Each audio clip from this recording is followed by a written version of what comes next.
ഒരു ഭർത്താവിൻ്റെ ഇമോഷൻസിനെ മുഴുവനും തകർത്ത് കളയുന്ന ചില ഭാര്യമാരും ചില സ്ത്രീകളുണ്ട്. ഇത് പറയാൻ കാരണം എൻ്റെ തെറാപ്പി ചെയറിൽ വന്ന് കരയുന്ന ഒരുപാട് കേസുകൾ ഉള്ളതുകൊണ്ടാണ് ഞാൻ ഈ കാര്യം എക്സ്പ്ലെയിൻ ചെയ്യാൻ ഇന്ന് ഉദ്ദേശിച്ചത്.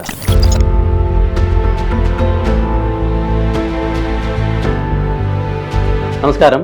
ഈ ഒരു വീഡിയോ സ്ത്രീത്വത്തെ അടിച്ചമർത്തുന്നതോ അവരെ അവഹേളിക്കുന്ന രീതിയിലുള്ള ഒരു വീഡിയോ അല്ല, പക്ഷേ ചില ഫാക്റ്റുകൾ പറയാൻ വേണ്ടി മാത്രമാണ്. അപ്പോൾ നമ്മൾ ചർച്ച ചെയ്യാൻ വന്ന ടോപ്പിക് എന്ന് പറയുന്നത് പക്വതയുള്ള ഭാര്യയും പക്വതയില്ലാത്ത ഭാര്യമാരും അല്ലെങ്കിൽ പാർട്ട്നേഴ്സും.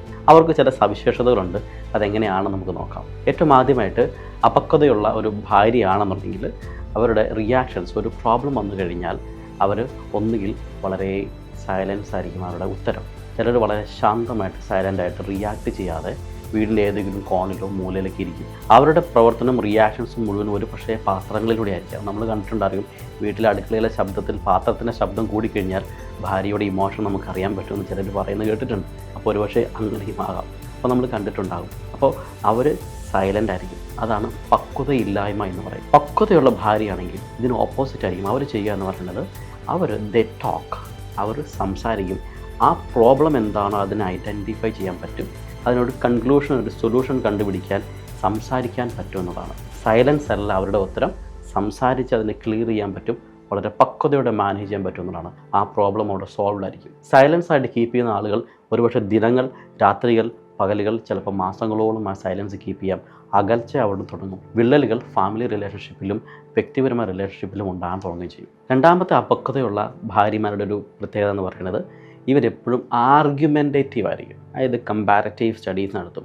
അവിടെ എങ്ങനെയാണ്, ഇവിടെ എങ്ങനെയാണ്, എൻ്റെ ചെറുപ്പത്തിൽ എങ്ങനെയായിരുന്നു, എൻ്റെ വീട്ടിലേക്ക് എങ്ങനെയാണ്, എൻ്റെ അച്ഛനും അമ്മയും എങ്ങനെയാണ്, എൻ്റെ ചേട്ടനും അനിയത്തി എങ്ങനെയാണ്, എൻ്റെ ആങ്ങളമാരൊക്കെ എങ്ങനെ, നിങ്ങളങ്ങനെയല്ല, ഞാൻ പ്രതീക്ഷിച്ചതല്ല എന്ന് തുടർച്ചയായിട്ട് നിരന്തരമായിട്ട് പറഞ്ഞ് ഒരു ഭർത്താവിൻ്റെ ഇമോഷൻസിനെ മുഴുവനും തകർത്ത് കളയുന്ന ചില ഭാര്യമാരും ചില സ്ത്രീകളുണ്ട്.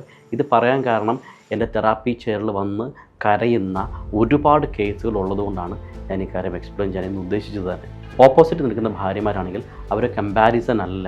അവരെന്താണോ ആ ഭർത്താവ് പ്രൊവൈഡ് ചെയ്യുന്നത് അത് 100% സാറ്റിസ്ഫൈഡ് ആവുകയും അതിനെ വെച്ച് തന്നെ ഒരു കമ്പാരിസൺ അല്ലാതെ ഒരു ഗിവ് ആൻഡ് ടേക്ക് എന്ന രീതിയിൽ അതിനെ മാനേജ് ചെയ്യാൻ പഠിക്കുകയും ചെയ്യും. ഇതൊരു ലേണിംഗ് കപ്പാസിറ്റിയാണ്. എന്തുകൊണ്ടാണ് സ്ത്രീകളും പുരുഷന്മാരും തമ്മിലുള്ള ഏജിന് വ്യത്യാസം ഉണ്ടാവുക എന്ന് പറയുന്നതിന് കാരണം വിവാഹം കഴിക്കുമ്പോൾ അങ്ങനെ വേണമെന്നും പറയുന്നതിൻ്റെ റീസണും ഇതൊക്കെ തന്നെയാണ്. സ്ത്രീകളുടെ ഒരു ബ്രെയിൻ സെൻസ് എന്ന് പറയുമ്പോഴേക്കും അവരുടെ ബ്രെയിൻ്റെ വളർച്ച എന്ന് പറയുന്നത് പുരുഷന്മാരെക്കാളും ഏകദേശം 2-3 വർഷത്തിൻ്റെ ഒരു ഇമോഷണൽ മെച്യൂരിറ്റി സ്ത്രീകൾക്ക് ഉള്ളതുകൊണ്ടാണ് പ്രായം കുറഞ്ഞ സ്ത്രീകളും പ്രായമുള്ള പുരുഷനുമായിട്ട് കല്യാണം അല്ലെങ്കിൽ വിവാഹം എന്നൊക്കെ പറഞ്ഞ് നമ്മൾ സൊസൈറ്റി തന്നെ ഒരു സിസ്റ്റം ഫോം ചെയ്ത് വെച്ചിരിക്കുന്നത്. അത് റിയലി നല്ലതാണ്. ഇവരുടെ ഒരു ഇമോഷണൽ പക്വത അങ്ങനെയായിരിക്കും. പക്ഷേ ഒരു സ്റ്റേജ് കഴിഞ്ഞ് കഴിയുമ്പോൾ മെന്നിൻ്റെ സൈഡിൽ റിയാക്ഷൻസ് തിരിച്ചാവുകയും അവർ കുറേ ലൈഫിനെ കണ്ടുപിടിക്കുകയും സൈലൻസ് ആവുകയും ചെയ്യാറുണ്ട്. ഇത് ഒരു കമ്പാരിസനാണ്.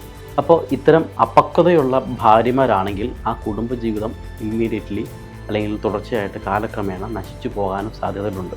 നമ്മൾ ഐഡൻറ്റിഫൈ ചെയ്യേണ്ട കാര്യങ്ങൾ തന്നെയാണ്. Last but not the least, അടുത്തൊരു കൺസേൺ എന്ന് പറയുന്നത് അവർക്ക് ഈ അപക്വതയുള്ള അല്ലെങ്കിൽ ഇമ്മച്യൂർ ആയിട്ടുള്ള ഭാര്യമാർക്ക് ലാക്ക് ഓഫ് ഇൻറ്റിമസി ഉണ്ടാവും. അതായത് ഭർത്താവിനുള്ള ഇൻറ്റിമസി ഒന്നും ഉണ്ടാവില്ല. എന്തെങ്കിലുമൊക്കെ പറഞ്ഞു കളയും. അവർക്ക് വലിയ ഫീലിങ്സോ ഇമോഷണൽ ഫീലിങ്സോ അല്ലെങ്കിൽ ഫിസിക്കൽ അട്രാക്ഷൻസോ ഒന്നും വലിയ കാര്യമായിട്ടൊന്നും ഉണ്ടാവില്ല.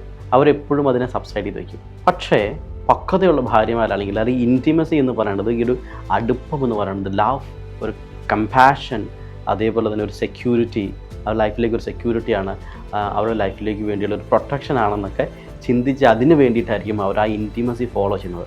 മറ്റു സൈഡിൽ നോക്കുമ്പോൾ അതല്ല, അത് സെൽഫിഷ്നെസ്സിലേക്ക് പതുക്കെ മാഞ്ഞു പോകുന്നത് കാണാം. അപ്പോൾ ഇത്തരം ഭാര്യമാരാണ് അല്ലെങ്കിൽ പാർട്ട്നേഴ്സാണ് നിങ്ങളുടെ കൂടെ ഉണ്ടെങ്കിൽ ഇവർക്ക് വേണ്ടിയുള്ള ചില സൊല്യൂഷൻസ് ഉണ്ട്. ഇതെങ്ങനെ മാനേജ് ചെയ്യണമെന്ന് അറിയണം. അടുത്ത വീഡിയോയിൽ ഞാനത് എക്സ്പ്ലെയിൻ ചെയ്യുന്നുണ്ട്. അപ്പോൾ നിങ്ങൾ സ്റ്റേ ട്യൂൺ, അടുത്ത വീഡിയോ കാണണം. എൻ്റെ ചാനൽ സബ്സ്ക്രൈബ് ചെയ്യുക. ത്രൂ ഔട്ട് വീഡിയോസ് ഇത്തരം വീഡിയോസ് ആയിരിക്കും. മറ്റുള്ളവർക്ക് ഉപകാരപ്പെടുന്ന വീഡിയോസ് നിങ്ങൾ ഷെയർ ചെയ്യുക. അതിന് വേണ്ടിയിട്ടാണ്, അല്ലാതെ എൻ്റെ ചാനലിലെ സബ്സ്ക്രൈബേഴ്സിൻ്റെ വോളിയം കൂട്ടാൻ, ഇൻകം ജനറേറ്റ് ചെയ്യാൻ വേണ്ടിയിട്ടൊന്നുമല്ല. So stay tune. This is Jino James signing off. Till the next video.